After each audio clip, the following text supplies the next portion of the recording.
Forgotten Soldier, Chapter 2, page 58. The Front. He's working as a truck driver, so he doesn't have to have combat. We'll see how that turns out. Chapter 2, The Front. South of Voronezh, the Don. Winter seemed endless. It snowed every day, almost without a break. The end of February, beginning of March, I no longer remember which, we were taken by rail to a town used as a major supply center, some 50 miles from Kharkov. Food, blankets, medicine, and other supplies were stored in big sheds, and every cellar and hole in the ground was jammed with munitions. There were also repair shops, some indoors, others in the open air. Soldiers perching on tanks blew on their fingers when they grew too numb to hold a wrench. A system of trenches and strong points had been organized on the outskirts of the town. This part of the country suffered from frequent partisan attacks, often by large groups of men. Whenever this happened, every mechanic and warehouseman abandoned his tools and inventory for a machine gun to protect the supplies and himself. "The only advantage we have here," one of the soldiers said to me, "is that we're very well fed. There's an awful lot of work. We have to organize our own defense. We take turns standing guards, and things can get pretty tough with the partisans. They've given us some hard times, even with us all fighting, and they've already destroyed a lot. Several times the commanding officer has asked for an infantry unit to help him out, but it's only happened once. An SS company came, but 3 days later they were sent on to the 6th Army. We've already had 40 killed, which is a lot for one company." That afternoon, we organized an odd-looking convoy using four-wheeled Russian carts to which runners could be attached, transforming them into sleighs. There are also some real sleighs, a few Russian edekes, and even 2 or 3 troikas, three-wheelers covered with decorations, all requisitioned from Russian civilians. As we started off, I remember wondering where we were taking this convoy, which looked so much like Christmas, but whose load of shells and grenades was of such a different character. We set off toward the northwest, in a sector somewhere near Voronezh. We had been given special rations for the cold, new first aid kits, and a 2-day supply of pre-cooked dinners. We took a track more or less blocked by snow, which crossed the line of defenses that cut off the steppe. A bulky, hooded soldier, who was the only sentry in sight, waved to us as we slowly went by him. His round shape looked enormously vulnerable as he stood there, puffing on a huge covered pipe, with his feet planted in the snow. After an hour or two on the trail, which grew increasingly snowy, we fastened the runners to the wheels. Our leather boots, although they were remarkably waterproof, were not the ideal footgear for tramping through nearly 2 feet of snow. We tired quickly and hung on to the horses' harnesses on the edge of the sleighs with the desperation of cripples clinging to their canes. I myself twisted my fingers into the long hair of one of those shaggy ponies whose pelts are thick and tufted like a sheep's wool. However, the horse's pace was too quick and forced us into an exhausting rhythm which made us pour with sweat despite the cold. From time to time, one of the leaders of the column would stop and watch the long convoy going by, catching his breath under the pretext of checking the line of march. When they rejoined the column, it was always at the end of the line. I never saw anyone run back to the front. Hals, who had become a real friend, was holding on to the other side of the horse. Although he was much bigger and stronger than I, he also looked as though he was nearly through. His face was almost hidden between his upturned collar and cap, which had been pulled down as far as it could go. His red nose, like everyone else's, was producing a plume of white vapor. We hardly spoke. I had learned to be as silent as Germans usually are, but even without words, I knew that Hals was a friend who felt as warmly toward me as I did toward him. We gave each other an occasional smiles of encouragement, as if to say, "Hang on, we'll make it." We halted at dusk, feeling that I had been pushed beyond the limits of my strength.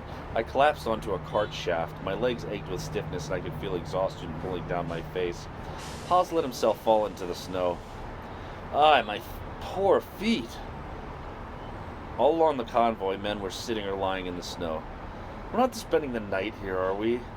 asked the young soldier who was sitting next to me. We looked at each other uneasily.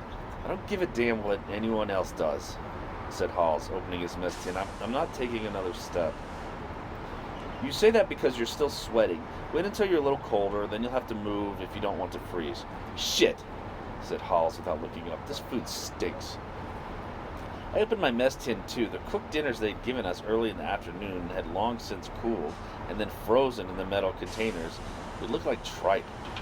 All around us, other soldiers were making the same discovery. God damn it! But there's no point in just throwing it out. What do you think? Someone asked of Feld, who was looking at the stuff in his own tin. Those bastards must have given us rotten meat.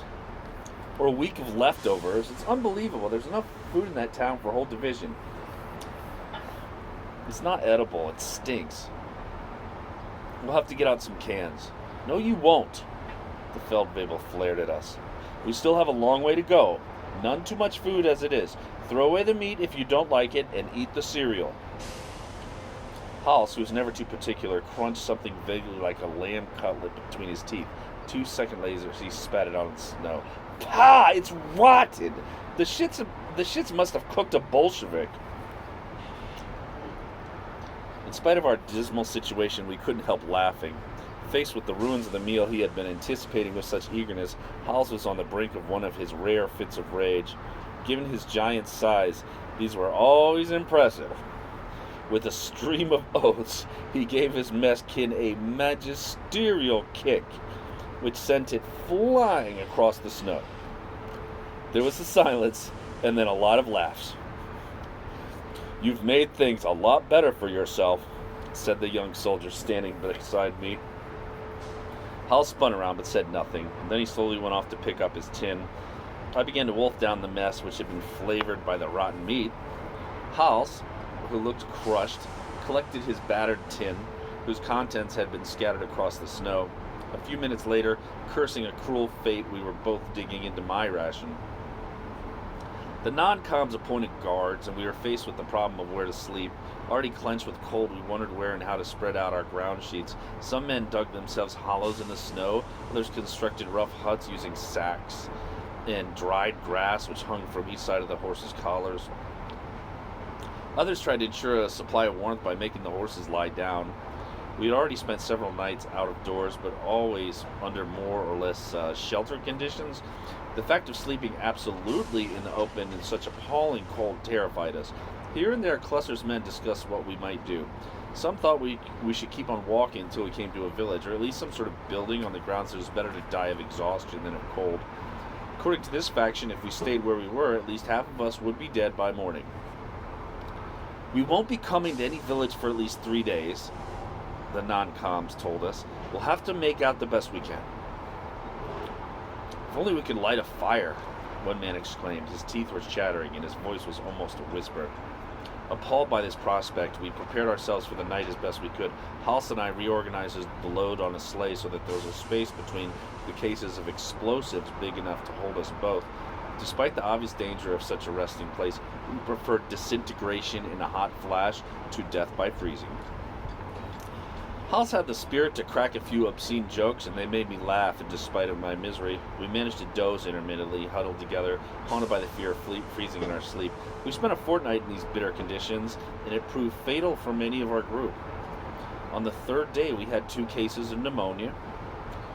On subsequent days, we had frozen limbs and Hergersgreinerbrand, a kind of gangrene from cold, which first attacks the exposed portion of the face, and then other parts of the body, even if they are covered. Those affected by this condition had to apply a thick yellow pomade, which made them look both comic and pitiable.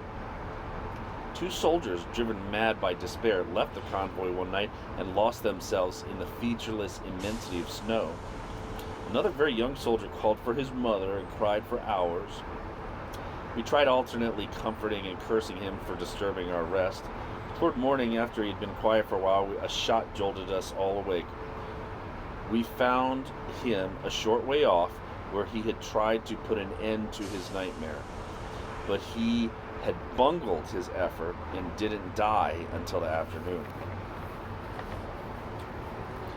My feet, tortured by so much walking in the cold, caused me agonizing pain at first, but soon became so numb that I felt almost nothing. Later, when a doctor checked us, I saw that 3 of my toes had turned ashen gray.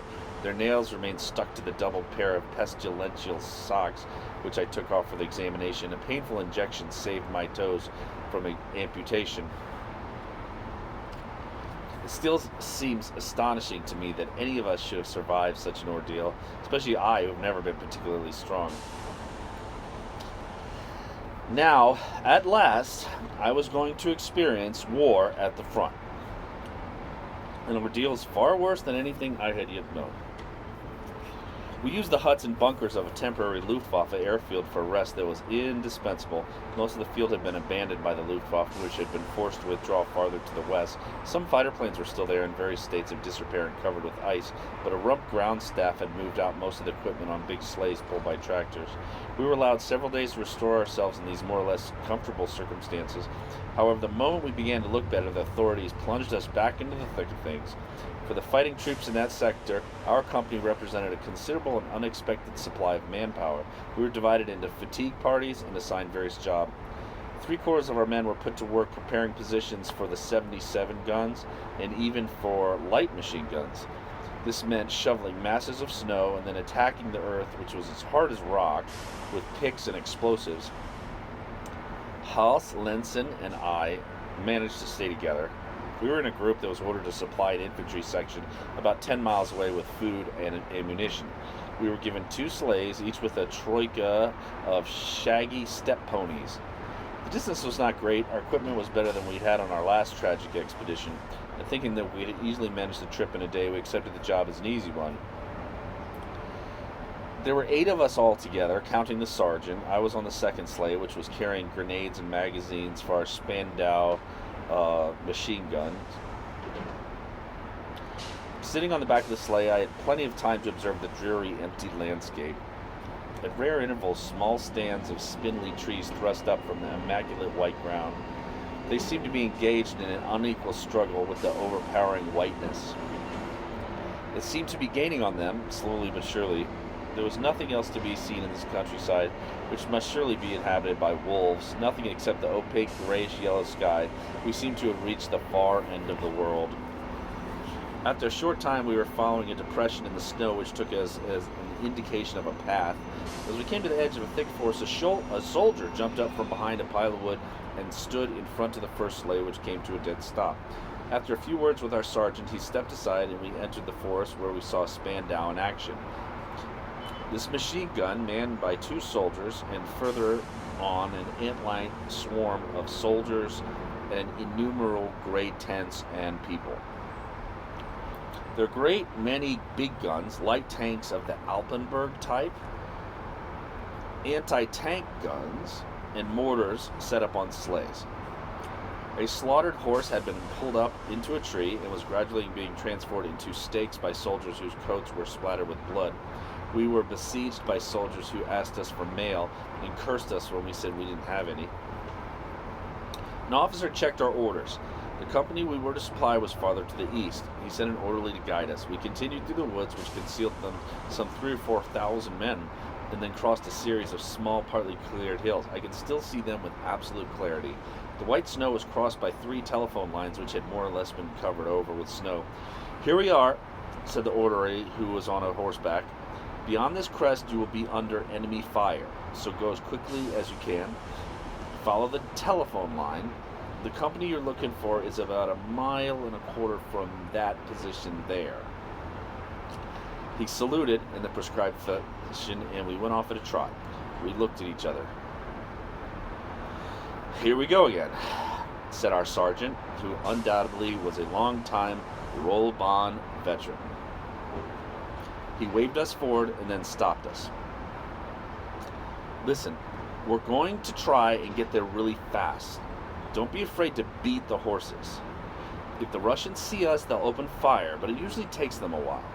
If things get too hot, we'll leave the sleighs with ammunition, because if that goes anyone closer than 30 yards, we'll never see his mother again." I thought of the attack on the convoy near Kharkov. "Let's go," someone shouted, to prove he wasn't afraid. The sergeant jumped into the first sleigh and waved us forward.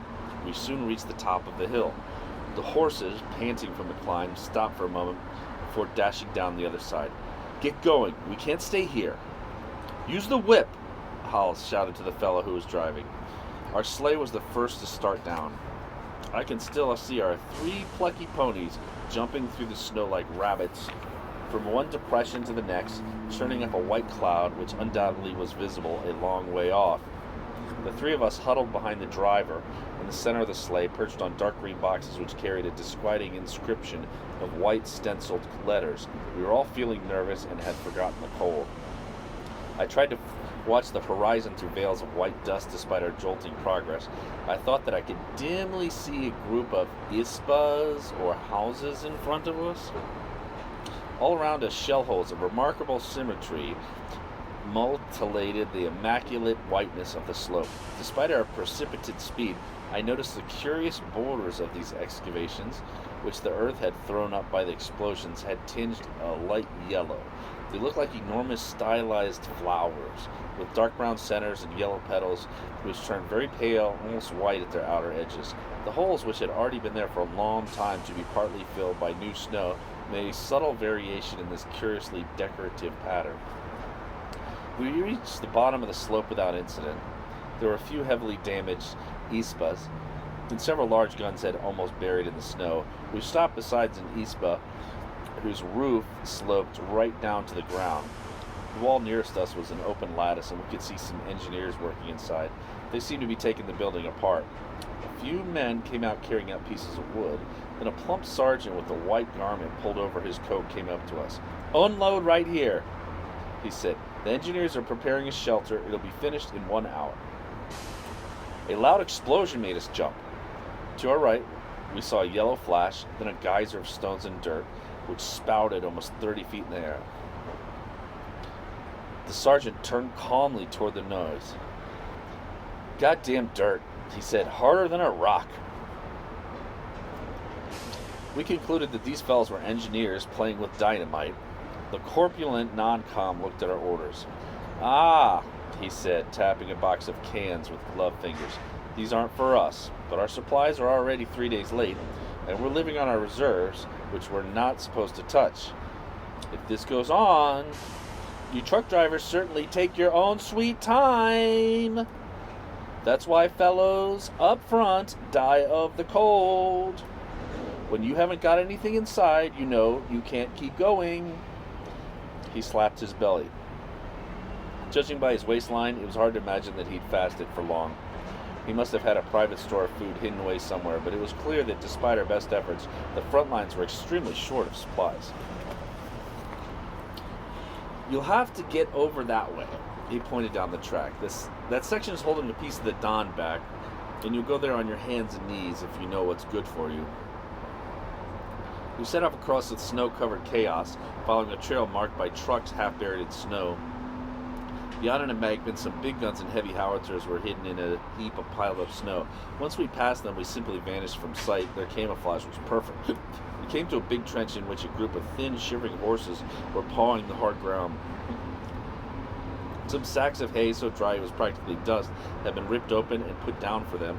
The poor animals were sniffing at the hay with their rimy nostrils, but didn't seem too tempted. A few frozen horse cadavers lay on the ground among the animals that were standing. A handful of soldiers in long coats were watching the horses. We passed through a string of rough dugouts and heard machine gun fire coming from quite nearby. "Machine guns," our driver remarked, smiling strangely. "That means we're here." Trenches, foxholes, and dugouts stretched away as far as you could see in all directions. We were stopped by a patrol. "9th Infantry Regiment, Company," said the lieutenant. "Is it for us?" "No, my lieutenant. We're looking for the other section." "Ah," said the officer. "You'll have to leave your sleighs here. The section you want is over there on the riverbank and on that little island. You'll have to stick to the trenches and be careful because you'll be in range of Russian forward positions, and they wake up from time to time." "Thank you, my lieutenant." The sergeant's voice was trembling. The lieutenant called over one of the men who was with him. "Show them the way, and then come back." That man saluted and joined us. Like everybody else, I grabbed a box that was too heavy for me and was going to carry it on my back. The sound of machine gun fire began again, only louder. "There it goes again. Is it serious or not?" The gunfire grew louder, stopped, and began again, passionate and violent. "That's us," our guide replied, "but wait a few minutes. You can't tell right away whether they're just doing it for laughs or whether it's the beginning of a push onto the ice." We listened to him without a word. He seemed almost relaxed in this disquieting atmosphere. We were perfect novices. Our few scrapes on the, quote, Third International, unquote, seemed like nothing compared to what might happen here. The firing kept stopping and starting, sometimes very close. At other moments, we could hear guns that were plainly farther off. Hal suggested that we lay our 2 boxes across our Mausers to make a kind of carrying litter. We had just reorganized ourselves to put this plan in effect when we heard some heavy detonations which followed each other in rapid succession. "That's the Russians," grinned the veteran, who was walking just ahead of us. The air shook with the rhythm of the explosions. They seemed to be about 300 or 400 yards ahead of us to the left. "That's their artillery assault. And it might be an attack." Suddenly, about 30 yards to the left, there was a sharp and violent burst of sound, followed by a curious cat-like whine by a series of similar sounds. We hastily put down our burdens, ducked, looking anxiously in all directions. The air was still for a moment. "Don't panic, boys," said our guide, who had also ducked. "We got a battery of 107s behind that pile of stuff over there, and we're answering the Russians." The infernal noise began again. Even though our guide had told us what it was, I could feel my stomach contracting. "Put on your helmets," said the sergeant. "If the Russians spot the battery, they'll fire on it." "And let's keep going," our guide added. "This isn't a quiet corner. There's no quiet corner here within 60 miles. We're no safer here than anywhere else." We began to move forward, bent double. The air around us shook for the 3rd time, and we could hear gunfire all around us. The German battery was firing non-stop, and ahead the noise of the Spandau machine gun was getting closer. We passed 3 soldiers who were unrolling a telephone wire along a footpath which crossed our route. The sounds of explosions now seemed to have a regular rhythm. "This might be an attack," said the soldiers who had come with us. "I'll leave you here. I've got to get back to my section." "Which way do we go?" asked our sergeant, who was clearly terrified. "Follow the path as far as the big assault gun over there on the right. They'll be able to tell you, but eat something first. It's lunchtime." He took a few steps in the other direction, doubled over as before. "So, that is how one moves on a battlefield." A few days later, I was used to it and paid no more attention. We opened our mess tins and ate huddled in the snow. I didn't feel particularly hungry. The explosions which made my head ring inside my icy helmet seemed far more interesting than food. Hals, who was not entirely in control of his feelings, rolled his eyes like a hunted animal and looked at me, shaking his head. "Maybe we shouldn't stop to eat if an officer came along." A deafening salvo, which seemed to be passing right over our heads, interrupted us, and we instinctively hunched our shoulders and shut our eyes. Hals was about to speak again when another explosion, different in kind, but no less brutal, shook the earth, followed by a loud whistle and another explosion. This time we felt as if we were being lifted from the ground. We were shaken by a displacement of air that was of astonishing violence. Then an avalanche of stones and chunks of ice poured down on us and hit us. We made ourselves as small as we could, not daring to move or speak. We had dropped our guns and our mess tins. "They'll kill me!" shouted a young fellow who had hurled himself into my lap in the general confusion. "They're going to kill me!" There was another loud boom, and then a deafening German salvo passed over our heads. "Let's go, we can't stay here," yelled our sergeant, shoving his helmet further down onto his head. We picked up our boxes like automatons. The trench was wide enough for 4 men to walk abreast, but we proceeded single file, keeping close to one of the walls. I was with Hals directly behind the sergeant, who kept exhorting us to move. "Hurry up, quick! Russians have spotted our battery. They can see it. We're right beside it. This damn trench is heading right into their fire. We've got to get to the communication trench down there." Every other minute we had to throw ourselves into the bottom of the trench. The heavy cases kept slipping from our icy fingers no matter how tightly we tried to hold them. It still seems astonishing that they didn't explode in our faces. "Hurry up," said the sergeant, disregarding our troubles. "It's down there. Tell me, there's still twice as much of this on the sleighs. Do we have to bring all that too?" "Yes, of course. I don't know. Hurry up. Just for God's sake, keep moving." When the Russians were reloading, our battery had fired twice. The next Russian salvo fell about 40 yards behind us, followed by two others at an indefinable distance, which nonetheless made us double over a little lower. Suddenly there was a deafening hooting sound, followed by an overwhelming noise which shook the earth and the air. One side of the trench had collapsed. It all happened so quickly I had no time to duck. I remember seeing what looked like a disintegrating scarecrow flying through the rubble in a cone of flame and falling in several pieces onto the edge of the trench before rolling to the bottom. We were all thrown to the ground without the courage or strength to get up again. "Quick, get up! We've got to get to the other trench," shouted the sergeant, whose face was contorted by fear. "If a shell lands here, it will be a volcano." There were two more explosions. Our guns were firing steadily. Dragging the cases, we climbed across the debris and the body of the poor wretch who had been blown right into the air. I glanced at him quickly as we went by. It was a horrible sight. His helmet had fallen down over his face, and his visor was half buried in his chin or neck. His heavy winter clothes were like a sack holding him together, with no longer bore any resemblance to the human form. He was missing a leg, or perhaps it was doubled under him. Another body was mixed into the rubble a short way off. The Russian shell must have landed right on some poor fellows who had ducked their heads and were waiting for the storm to pass. I can remember very distinctly the first deaths I encountered in the war. The thousands upon thousands which followed are blurred and faceless. A vast cumulative nightmare which still haunts me, in which atrocious mutilations appear side by side with figures who seem to be peacefully sleeping, with others whose eyes are opening astonishingly wide, stamped by death with an incommunicable terror. I thought I'd already experienced the limits of horror and endurance, and that I was a tough fighting man who would return home in due course to recount my heroic exploits. I've used the words and expressions which my experiences from Minsk to Kharkov to the Don suggested to me, but I should have reserved those words and expressions for what came later, even though they are not strong enough. It is a mistake to use intense words without carefully weighing and measuring them, or they will have already been used when one needs them later.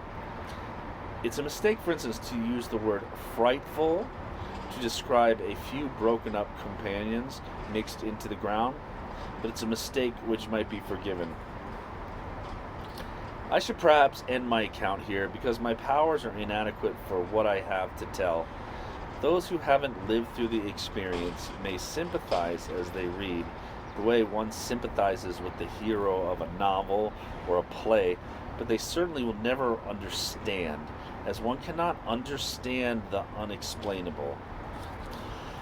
This stammering outpouring may be without interest to the sector of the world to which I now belong.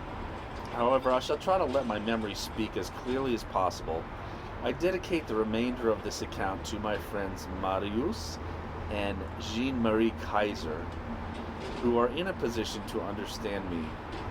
As they live through the same general events in the same part of the world, I shall try to reach and translate the deepest level of human aberration, which I could never have imagined, which I never would have thought possible, if I had known it firsthand.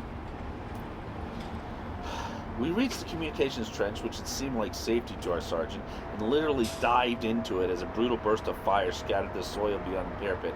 The two men in white overalls who were already there jumped in astonishment. One of them had been standing behind the gun, surveying the scene through field glasses. The other, hunched down at the bottom of the hole, had been fiddling with the knobs of a radio of some sort. The 708 section? Asked our sergeant, puffing breath. "We've got some supplies for them."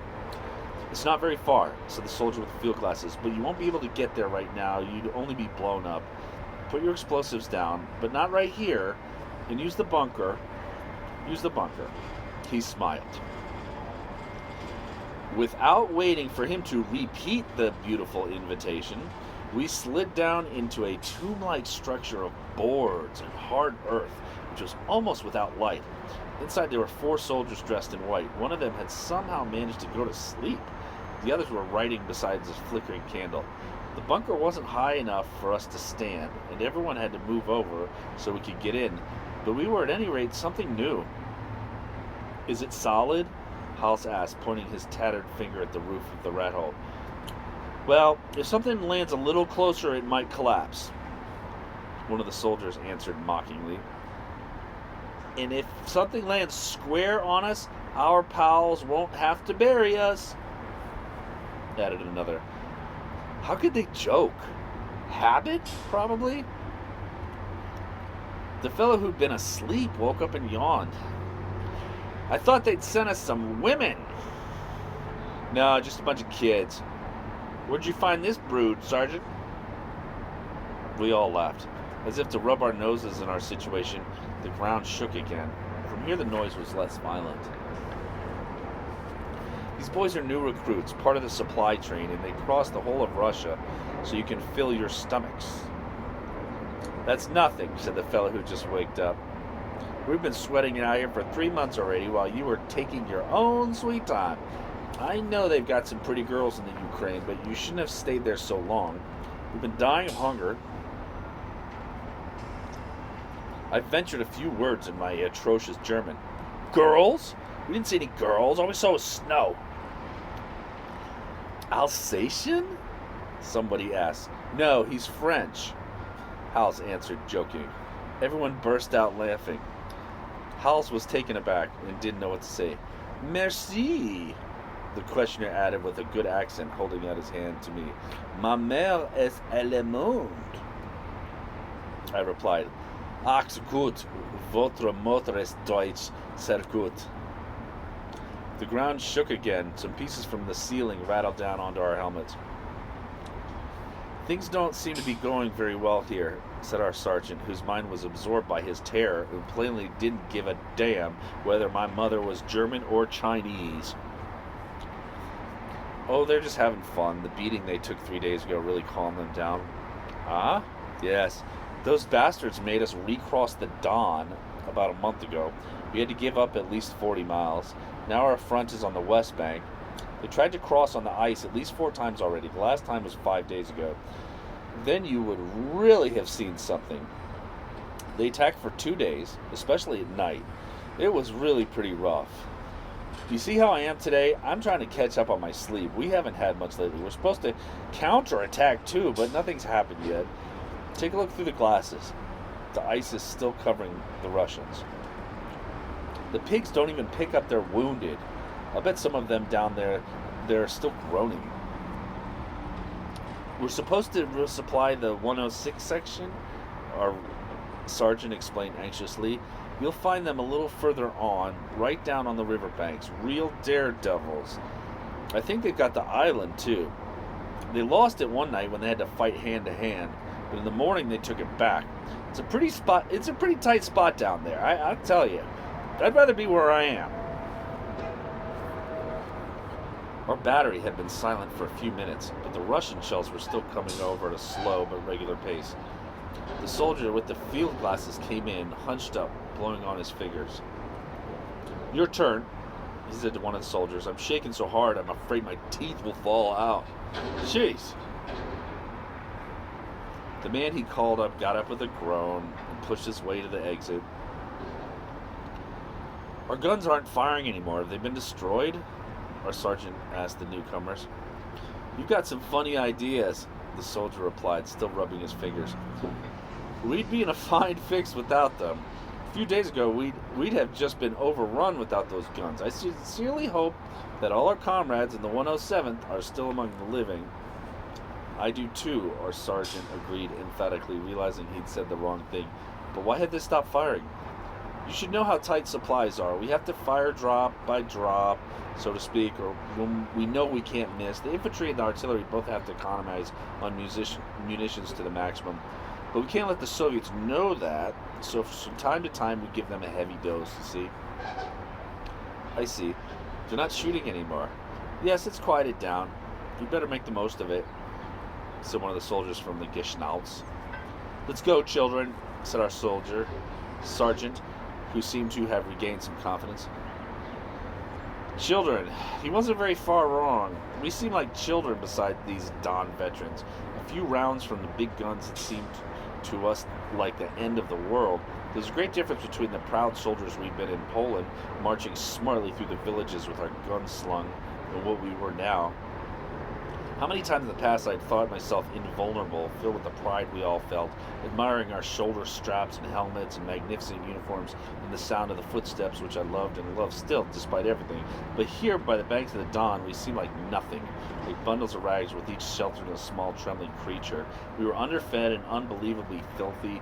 The immensity of the Russians seemed to have absorbed us, and as truck drivers, we were not dashing figures, but more like the junior maidservants of the army. We were dying of cold like everybody else, only our plight was never mentioned. We left the shelter timidly, glancing toward the nearby parapet, which screened off the war, and picked up our dangerous burdens. Everything seemed to have calmed down. There was no more noise, and the light of the sky had become less brilliant. We took a zigzag line of trenches which ran parallel to the point we had to reach. Everywhere there were shelters filled with half-frozen soldiers trying to warm themselves beside these miraculous gasoline lamp heaters, and everywhere we were greeted by the same question: "Any mail?" 3 Messerschmitt airplanes passed overhead and were greeted by a loud cheer. The confidence which the infantry placed in the Luftwaffe was absolute. On our innumerable occasions, the familiar shapes of the planes with the black crosses restored faltering courage and frustrated a Russian attack. Several times as we moved forward, we had to press ourselves against the side of the trench so the stretcher bearers carried wounded could get through. We were drawing close to the outermost limit of the German lines. The trenches grew progressively narrower and shallower, so that eventually we became a kind of human chain, bent nearly double in order to remain unseen. Several times I sneaked to look over the parapet. Some 60 yards ahead, I could see the tall grass on the river bank, stiff with frost, and somewhere in that space was the section we were supposed to supply. Now we were advancing half exposed, setting off slides of earth and snow as we jumped from one hole to the next. We clattered down into a huge crater, where an orderly in heavy winter clothes was bandaging 2 fellows who were clenching their teeth to keep from crying out. He told us that we had reached our destination.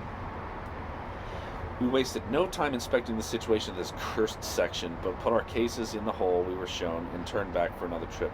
By nightfall, we completed what we later learned to call the priority supply of the frontline section. Nothing had happened since the bombardment of the afternoon, and the unfortunate soldiers on the Don were preparing themselves for another icy night. Although the temperature had risen a little, it was still very, very cold. We were waiting for 2 of our men who were collecting the scattering letters these soldiers had managed to write.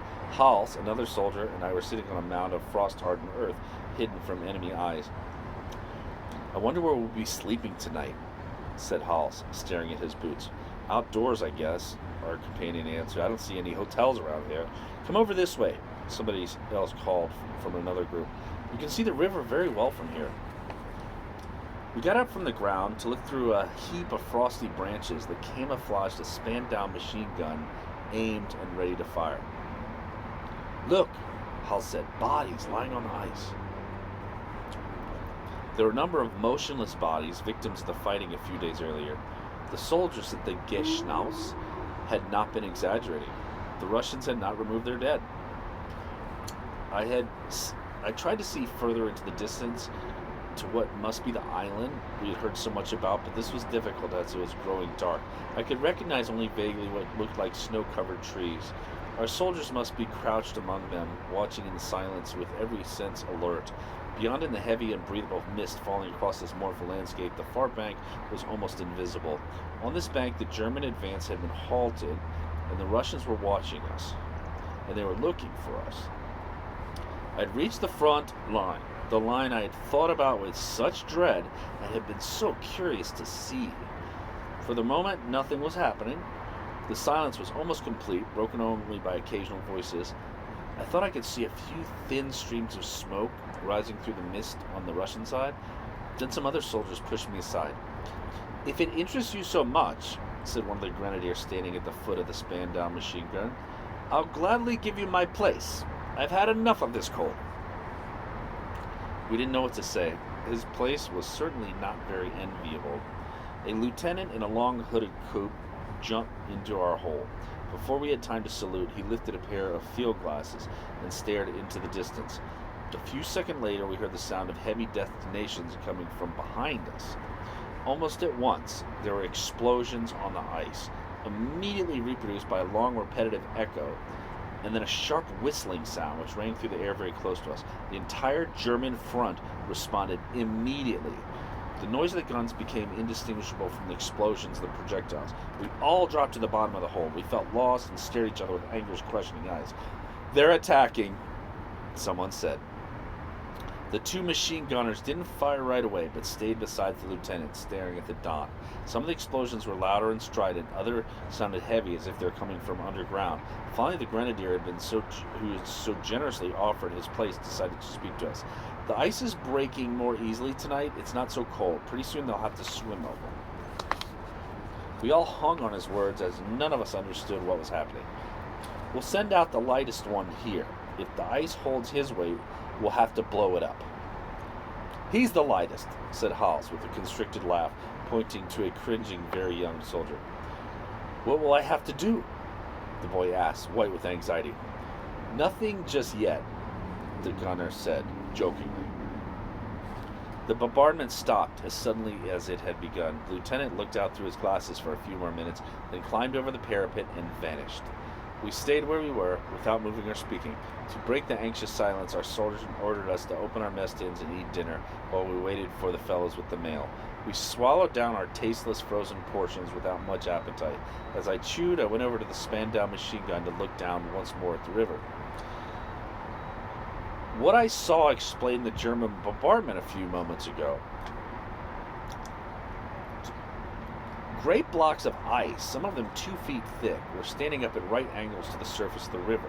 These ice blocks, partly broken and crushed, formed steep hills of ice, whose crests oscillated with the rhythm of the current beneath the frozen surface. The German gunners fired on the ice every night to deny access to the incessant Soviet patrols, who nonetheless exposed themselves to great danger on these moving blocks. Now the broken ice was rearing up and crashing into other pieces with a heavy sound that was very strange. New fissures were opening, and the night was filled with the noises of cracking, breaking ice. I stood for a long time, transfixed by this unreal vision, gradually noticing that hundreds of lights were springing up on the east bank. With my eye glued to the loophole, I stared at these lights, which seemed to be growing stronger. "Hey!" I shouted out to 2 regulars. "Something's happening." They rushed over to me, pushed me aside so they could see. I stayed where I was, shoving my head between theirs. "Hell, you really scared us," one of them said. "That's nothing. They do it every night. The pop-offs like to make us think they're warming up. Not at all a bad idea, either. Those lights are a damn nuisance. Look how hard it is to see the river now. Even flares make it hard." I couldn't tear myself away from this disquieting vision. All along the vast horizon, the Russians had lit hundreds of braziers, not to warm themselves, because they most certainly have kept their distance from them, but to dazzle our observers. And in fact, when the eye traveled to the east bank, it remained fixed on those fires. Everything else, by contrast, was plunged into darkness, and this enabled the enemy to effect numerous changes which we could induce only with difficulty. We were able to see a little with flares, but their radiance, although intense, was reduced to at least half strength by the enemy's arrangements of the alternating light and darkness. I would have stared and stood for much longer if our sergeant hadn't given the signal for departure. We had no trouble returning to the rear. That night, undisturbed by the noises of war, hid our movements perfectly. Everywhere, soldiers were curled up in their holes. Those who were asleep had covered themselves with anything they could find, leaving no fraction of them exposed, not a nose or the tip of an ear. One needed to be accustomed to this strange mode of existence to know that beneath these mounds of cloth, subtle human mechanisms were managing to survive and garner their strength. Others were playing cards in the depths of their lair, or writing letters in the flickering light of a candle or a lamp heater. These marvelous objects, and I call them marvelous deliberately, were about 2 feet high and would operate on gasoline or kerosene.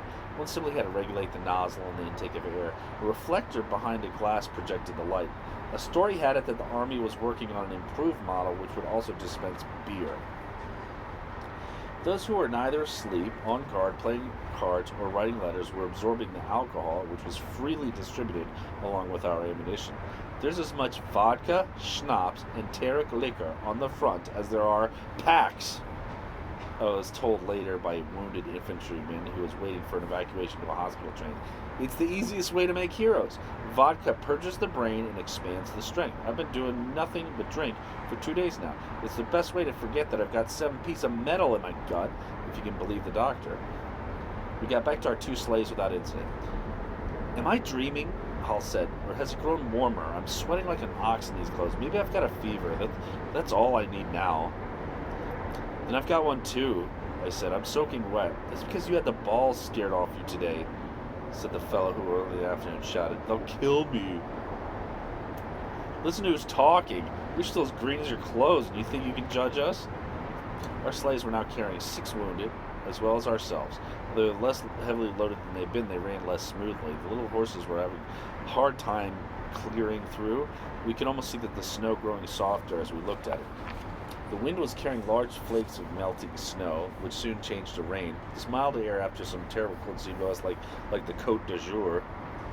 It took us 2 hours to reach our huts in the rear line, and we needed no urging to fling ourselves onto our rough pallets. However, despite the physical and emotional exhaust of that wearying day, I wasn't able to sleep immediately. I kept seeing the banks of the Don, hearing the whine of enemy projectiles and the explosions, whose violence I would never have been able to imagine. For me, whose eardrums were shattered by the firing of a Mauser machine gun, our Polish exercises now seemed like the most trifling of games. The infantry on the West Bank had to fight as well as survive. That was the difference between them and us. We had been promised that we would be honored as the infantry, as combat troops, if we distinguished ourselves on our supply mission. This promise, which had been made to us on behalf of our commander at the Wagenlager near Minsk, was clearly addressed to young recruit like Hals, Lenzen, Ollensheim, and me. We had taken it as an honor and were proud of the confidence which had been placed in us. Yet the reports in the Frontline Journal blamed us squarely, almost making us responsible for the German retreat from the Caucasus and back from Rostov. For lack of supplies, these troops had been forced to abandon territories won with great sacrifices, so that they would not suffer the same fate as the defenders of Stalingrad. In their exhortations to us, our officers often asked us to achieve a certain goal despite adverse conditions at whatever the cost, to do more than what was humanly possible, to face the prospect of the worst, including death. We had thought that we'd accomplished more than the bare minimum. In fact, despite our unstinted efforts and all our bitter moments, we had achieved somewhat less than half of what we'd been expected to do. Maybe we should have given our lives too. Absolute sacrifice was what the High Command called it. These words made my head spin, and as I stared with wide eyes into the impenetrable darkness, sinking gradually into sleep, as into a large black pit. Page 76, the end of that chapter 2.